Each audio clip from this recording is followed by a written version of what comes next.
আপনি জানবেন গত মঙ্গলবার ভারী বর্ষণের কারণে আজকে কক্সবাজারের উখিয়া 4টে ক্যাম্পে পাহাড় ধসের ঘটনা ঘটেছে প্রবল বৃষ্টির কারণে এবং পাহাড়ি ঢলের কারণে এই পাহাড় ধসের ঘটেছে এবং এতে 11 জন মানুষ মারা গেছেন, তার মধ্যে 10 জন রোহিঙ্গা এবং একজন শিশু বাচ্চা রয়েছে। যদিও যারা উদ্ধারকর্মীরা বলছেন হয়তো আরও হতাহতের ঘটনা ঘটতে পারে, এটা দুঃখজনক। প্রতি বছরে আমরা দেখছি এরকম ভারী বর্ষণের কারণে পাহাড় ধসের ঘটনা ঘটছে। যখন এই ধরনের কোনো ঘটনা ঘটে প্রশাসন নড়ে চড়ে বসে, তারপর আবার আগের অবস্থানে চলে যায়। এই দেখা যাচ্ছে যেভাবে ভূমিদস্যুরা ভূমি দখল করছে, যেভাবে পাহাড় কেটে উজাড় করছে, বন কেটে উজাড় করছে, এই বিষয়গুলো কিন্তু দৃষ্টি দেওয়া উচিত। না হলে এই ধরনের যে হতাহতের ঘটনা, এই মর্মান্তিক ঘটনাগুলো প্রায়ই আমাদের দেখতে হবে।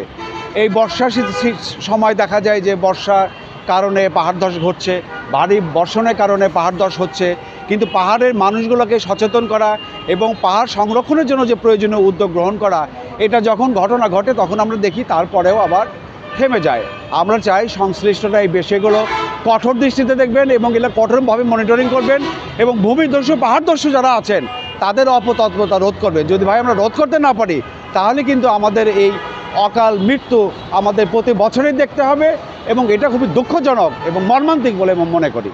এই বিষয়ে সংশ্লিষ্টদের সদাই দৃষ্টি আকর্ষণ করছি এবং উদ্ধারকর্মী যারা আছেন তারা তৎপর হয়ে উদ্ধার কার্য সম্পন্ন করছেন, তাদের প্রতি আমাদের সাধুবাদ জানাই এবং সংশ্লিষ্ট যারা আছেন প্রশাসন, স্থানীয় সরকার পর্যায়ে যারা আছেন তারা এই বিষয়টির গভীরভাবে নজর দেবেন এবং পাহাড় কাটা বন্ধ করবেন। যদি আমরা করতে পারি তাহলে হয়তো এই বিপর্যয় থেকে আমরা রক্ষা পাবো। ধন্যবাদ।